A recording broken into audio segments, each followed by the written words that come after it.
let's take a look at the unbalanced transportation problem, right? So here is the unbalanced transportation problem. The same thing.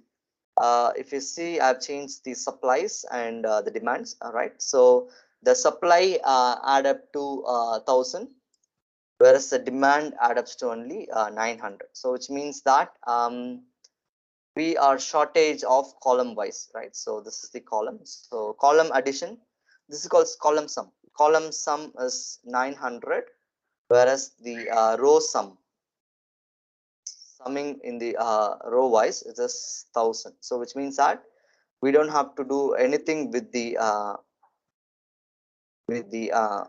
row wise. So we need to do with the column wise. So remember that. So what we do is we have a dummy, probably.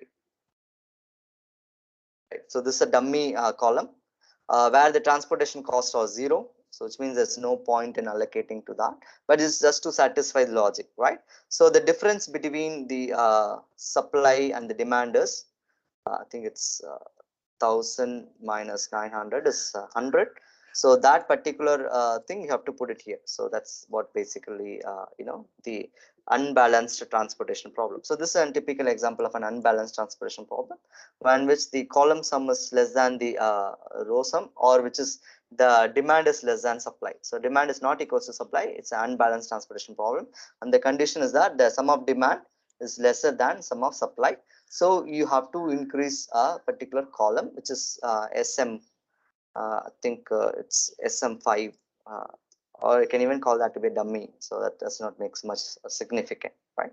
So it's a dummy thing, and this is how you provide it, and you can solve this, and you can find out the optimal allocations, right? Something like that, right? And suppose in case, let's take a look at the other example when which the demand is not equal to supply. So the sum of demand is 1,000, whereas the supply is only 900. So which means here the demand is greater than supply.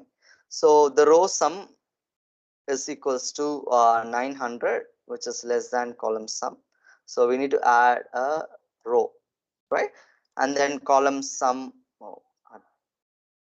and then a column sum equals to 1,000. So we don't have to add any extra column, right? So the row sum, we need to add a row. So we'll be adding a dummy row, which is a dummy. You can call GF4, something like that. We add a dummy row, and the difference between this particular thing, 1,000 minus 900 is 100. So we'll put 100 here. So basically what we do in this case and this case is that we make this as a balanced transportation problem, right? So the rule is that unbalanced transportation problem will not yield an initial basic solution as well as optimal solution. That's a basic theorem.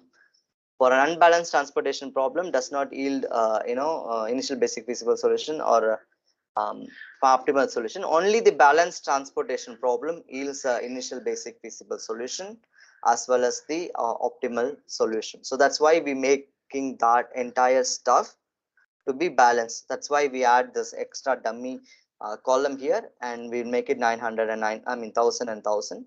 And that's why we make an extra row here, so that it becomes 1,000 and 1,000. So then we can solve using that. Fine.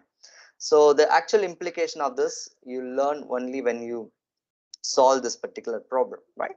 So far we talked about initial basic feasible solution and the methods to find out initial basic feasible solutions, or the row minima method, the matrix minima method, the northwest corner rule, and the Ogle's approximation method, right? So in tomorrow's class we'll be finding out the optimal solution using two very important methods called stepping stone method as well as modified distribution method.